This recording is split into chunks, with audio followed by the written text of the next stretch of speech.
کیوں بھیجا؟ اللہ اور اس کے رسول کو تاکہ مانو. دوسری بات وَتُعَزِّرُوهُ وَتُوَقِّرُوهُ، رسول کی تعظیم اور توقیر کرو. تیسری بات، تین چیزیں ٹوٹلی خلاصہ ہے دین کا، اسلام کا خلاصہ ہے، اور میں نہیں بیان کر رہا اپنی طرف سے، قرآن بیان کر رہا ہے. اس لیے رسول کو بھیجا، دین دے کر بھیجا، اسلام دے کر بھیجا. یہ عمارت کی بات ہم نے کر دی تھی، 5 چیزیں اسلام کی بنیادی جو چیزیں ہیں وہ آپ کے سامنے رکھی تھی. فرمایا یہ دین، یہ اسلام رسول اللہ لے کر آئے. کیوں آئے؟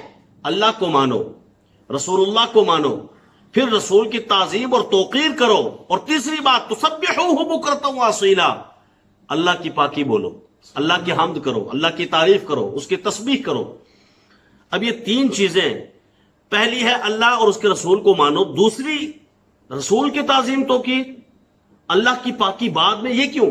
فرمایا اس لیے کہ رسول کی تعظیم کرنے والا ہی اللہ کی بارگاہ میں جو ہے وہ قبول ہو سکتا ہے، اور اس کی تسبیح و تحلیل قبول ہو سکتی ہے. جب تک اللہ کے رسول کی تعظیم اور توقیر نہ کی جائے تو اس وقت تک کوئی عبادت قابل قبول اللہ کے ہاں نہیں ہے.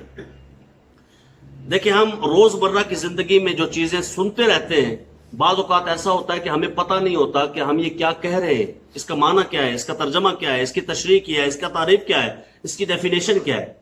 مثلا ہم کہتے ہیں فلاں بندہ بڑا ایمان والا ہے، مومن ہے. ایمان کسے کہتے ہیں؟ ایمان کی تعریف کیا ہے؟ تو یاد رکھیے یہ ایک ایک لفظ، ایک ایک تعریف ذہن میں رکھنی ہے. دیکھیں یہ بنیادی مسائل کورس، بنیادی مسائل سیکھنے ہیں ہم نے، جو ہم روز مرہ کی زندگی میں بولتے رہتے ہیں لیکن ہمیں ان کی تعریف تک نہیں آتی. ایمان کیا ہے؟ ضروریات دین مکمل ماننا ایمان ہے. دین کی جو ضروری باتیں ہیں نا، ان سب کو ماننا ایمان ہے. ایسے بندے کو کہیں گے کہ یہ مومن ہے. تعریف سمجھ آ گئی؟ اچھا کافر کون ہے؟ کیونکہ کفر کی رٹ بھی تو ہر کوئی لگا لیتا ہے. تو ہر کوئی جب کفر کہتا ہے جو فلانا کافر ہے، فلانا کافر ہے، کافر فلانا بھی کافر تھا، اے بھی کافر تھا، او بھی کافر. آپ پوچھیں بھائی کفر کی وجہ کیا ہے؟ اگر فلاں کافر ہے تو وجہ کیا ہے؟ تو آپ کو اگر اس کی تعریف آتی ہوگی نا کہ کفر کی تعریف ہے کیا، تو آپ وہ آسانی کے ساتھ سمجھ سکتے ہیں کہ فلاں کافر ہے یا اس کی تعریف میں فلاں کافر نہیں ہے.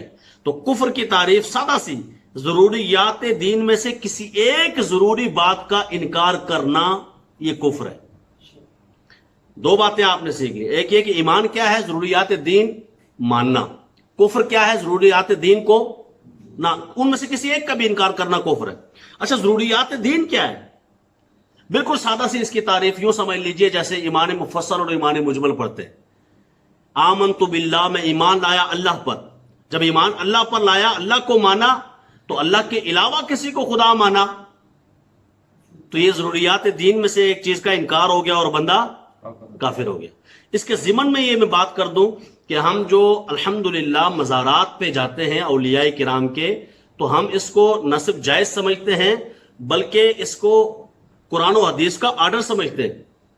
اللہ کے ولی بہت عظمتوں والے ہوتے ہیں، ان کے پاس جانا چاہیے، ہر ولی کے پاس جانا چاہیے. مزارات اولیاء چاہے سرکاری بڑے امام ہوں، پیر مہران شاہ صاحب رحمۃ اللہ تعالی علیہ ہوں، یا دیگر جتنے اولیاء ہوں، ان کے مزارات پر جا کر فیض لینا چاہیے، دعا کرنی چاہیے. اللہ تبارک و تعالی دعاؤں کو قبول فرماتا ہے. لیکن ہم وہاں جا کر کوئی بھی غلط بات کرنے کے قائل نہیں، نہ چرس کے قائل ہیں، نہ بد نگاہی کے قائل ہیں، نہ عورتوں کے وہاں اکٹھ کے قائل ہیں، نہ ڈول باجے کے قائل ہیں، نہ سجدے کے قائل ہیں. اور سجدہ جو ہے یہ تو جہلا کی عادت ہے. بہت کوئی جاہل ہوگا تو وہ سجدہ، جاہل کیوں کہہ رہا ہوں میں، کافر کیوں نہیں کہہ رہا، کہ 2 قسم کے سجدے ہیں. ایک ہے سجدہ عبادت، وہ تو مشرک بنا دیتا ہے، اور جاہل سے جاہل آدمی سے پوچھو تو وہ سجدہ تعظیم کہے گا، سجدہ عبادت نہیں کہے گا. بہرکیف اللہ کے علاوہ کسی کو اللہ مانا تو یہ ضروریات دین میں سے ایک بات کا انکار ہو گیا، اور اس سے بندہ کافر ہو جاتا ہے.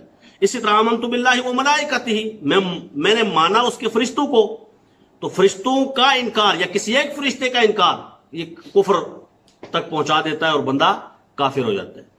وکتبہ، اس کے کتابوں کو میں مانتا ہوں. جو اللہ کی کتاب کو نہ مانے، قرآن کو نہ مانے، تورات کو نہ مانے، انجیل کو نہ مانے، زبور کو نہ مانے، وہ کافر ہو جاتا ہے. ورسول ہی، اس کے رسولوں میں سے کسی ایک رسول کا یا نبی کا انکار کر دے تو وہ کافر ہو جاتا ہے. والیوم الآخر، اور آخرت کے دن کا انکار کرے. آخرت کوئی بھی نہیں ہے جی، کوئی یوم محشر قائم نہیں ہوگا، ایسا کہنے والا کافر ہو جاتا ہے۔ اور والقدر خیرہ وشرہ من اللہ تعالی، اچھی اور بری تقدیر پر جو کہ اللہ کی طرف سے ہے ایمان لانا ضروری ہے، نہیں تو بندہ کافر۔ یہ ضروریات دین ہے، ان میں سے ایک بات کا بھی انکار بندے کو کافر بنا دیتا ہے۔ اسی طرح والبعث بعد الموت، موت کے بعد دوبارہ اٹھائے جانے پر، آمنت باللہ کما هو باسمائہ وصفاتہ، میں ایمان لایا اللہ پر جیسے کہ وہ اپنے ناموں اور صفتوں کے ساتھ ہے، وقبلت جمیع احکامہ، اور میں نے اس کے سارے احکامات کو قبول کیا۔ یہ قرآن اس کا حکم ہے، حدیث قدسی اس کا حکم ہے، اور خود حضور علیہ الصلوۃ والسلام جو فرماتے ہیں اس کا حکم ہے۔ اس لیے سارے احکامات کو میں نے مانا، کوئی ایک حکم بھی اللہ اور اس کے رسول کا نہ مانا تو یہ اس نے ضروریات دین کا انکار کر کے داخلہ کفر کر دیا، اپنے لیے کفر میں داخلہ لے لیا۔ تو اس لیے ان ضروریات دین پر ایمان لانا ہمارے لیے اقرار باللسان و تصدیق بالقلب، زبان سے ماننا ضروری، دل سے ایمان ضروری۔ اب ذرا تھوڑی تفصیل سنیے گا۔ پتہ چل گیا ایمان کیا ہے اور پتہ چل گیا کفر کیا ہے۔ اب پتہ چلانا ہے کہ یہ دو چیزوں کے علاوہ بھی کوئی ہوتا ہے، بھئی نہ بندہ مسلمان ہے نہ کافر ہے، تو اور بھی کچھ ہے۔ ویسے اس کے علاوہ کچھ نہیں ہوتا۔ ہاں، کافر کی بھی دو قسم کی قسمیں ہو جاتی ہیں، ایک ہے نارمل کافر، ایک ہے بڑا ہیوی قسم کا کافر، اس کو منافق کہتے ہیں۔ نفاق یعنی ایک ہے عملی نفاق، اور میں یہاں عقیدے کا نفاق چونکہ بیان کر رہا ہوں۔ عملی یہ ہے کہ میں اور آپ ہر روز دیکھتے رہتے ہیں، لوگ ملتے ہیں، آپ کی کیا بات ہے، آپ کی کیا شان ہے، ماشاءاللہ حضور کیا بات ہے، اور ادھر جا کے کہا بندہ ٹھیک نہیں۔ ایسا نہیں کرنا چاہیے۔ لیکن عقیدے کی بات ہو رہی ہے، ایسا بندہ جو زبان سے کہے لا الہ الا اللہ محمد رسول اللہ اور پھر بھی دل میں کفر رکھے، ایسا بندہ قرآن پاک میں اس کا ذکر موجود ہے۔ وَإِذَا لَقُوا الَّذِينَ آمَنُوا قَالُوا آمَنَّا، جب مسلمانوں سے ملا کرتے تھے تو کہتے تھے جناب ہم تو ایمان لائے ہیں، ہم مانتے ہیں اللہ کو، اس کے رسول کو۔ وَإِذَا خَلَوْا إِلَىٰ شَيَاطِينِهِمْ قَالُوا إِنَّا مَعَكُمْ، اپنے شیطانوں کے پاس جاتے کہتے نہیں ہم تمہارے ساتھ ہیں، ادھر تو ویسے مذاق کر رہے تھے۔ تو یہ ہے نفاق، ایمان، کفر، نفاق۔ اور اب ہے مرتد، اس کی تعریف۔ مرتد کون ہے؟ یہ عام روزمرہ فلاں مرتد ہو گیا، مرتد ہو گیا، تو اس کی تعریف کیا ہے؟ ایسا بندہ جو اسلام کے اندر داخل ہوا، اس نے اسلام قبول کیا، اس نے کلمہ پڑھا، وہ مسلمان ہے، اور مسلمان ہونے کے بعد اس نے زبان سے کوئی ایسا کلمہ کفر بک دیا کہ جس کی وجہ سے پھر وہ ایسا کافر ہوا جسے ہم اپنی زبان میں مرتد کہتے ہیں، وہ مرتد ہے۔ ویسے کافر جو ہے وہ اس طرح کی گستاخی کرے، بے ادبی کرے، تو وہ تو پہلے ہی کافر ہے نا، مانتا ہی نہیں۔ ایک وہ ہے جو کلمہ پڑھ کے کفر کرے، مثلا وہ یہ کہے کہ شیطان کا علم جو ہے وہ تو قرآن اور حدیث میں موجود ہے، نص قطعی اس کے لیے ثابت ہے کہ وہ روئے زمین کے ذرے ذرے کا علم رکھتا ہے شیطان، پر رسول اللہ صلی اللہ علیہ وسلم کو ذرے ذرے کا علم نہیں ہے، اس کے لیے قرآن کی آیت موجود نہیں ہے۔ ایسا کہنے والا، لکھنے والا، ایسا ماننے والا یا ایسے کو ماننے والا کافر ہو جاتا ہے، کیونکہ یہ ضروریات دین میں سے ایک ضروری بات ہے کہ رسول اللہ کے لیے جو رب نے کہا وہ مانا جائے۔ شیطان کے لیے کون سی نص قطعی ہے؟ رسول اللہ صلی اللہ علیہ وسلم کے لیے تو نص قطعی موجود ہے۔ اسی کے ساتھ آگے بات کر کے پھر میں آپ کو وہ نص قطعی سنا دیتا ہوں۔ یا یہ بندہ کہے کہ پھر یہ کہ آپ کی ذات مقدسہ پر علم غیب کا حکم کیا جانا بقول زید صحیح ہو تو دریافت طلب امر یہ ہے کہ اس غیب سے مراد بعض غیب ہے یا کل غیب؟ اگر بعض علوم غیبیہ مراد ہوں تو اس میں حضور ہی کی کیا تخصیص ہے؟ ایسا علم غیب تو ہر سبی، مجنون، جمی، حیوانات اور بہائم کو بھی حاصل ہے۔ استغفر اللہ العظیم۔ یعنی مختصر سمجھاؤں کہ جیسا رسول اللہ کو علم ہے ویسا تو جانوروں کو بھی ہے۔ بھئی کل تو ہو نہیں سکتا، کل تو اللہ کو ہے نا، بعض ہے۔ تو جب بعض ہے تو وہ تو مثلا آپ کسی جانور کو کہیں دور ہو جائے، مطلب اس کو آپ اشارہ کرتے ہیں ایسے اشارہ تو وہ ادھر ہو جاتا ہے، مطلب اتنی سمجھ اس کو ہے، اتنا علم اس کو ہے۔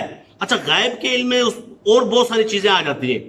اس کو پتا ہے کیا کھانا ہے، اچھا اس کو پتا ہے کہ آج شام کو مجھے جس ٹائم وہ آتا ہوتا ہے وہ آ جائے گا۔ یہ بہت ساری چیزیں علماء کرام نے لکھی ہوئی ہیں۔ یعنی جو بندہ اس طرح حضور کے بارے میں کہے کہ حضور کا علم اور جانور کا علم یہ برابر ہی ہے، جیسا حضور کو ویسا تو جانور کو، جیسا جانور کو ویسا تو حضور، اس لیے کہ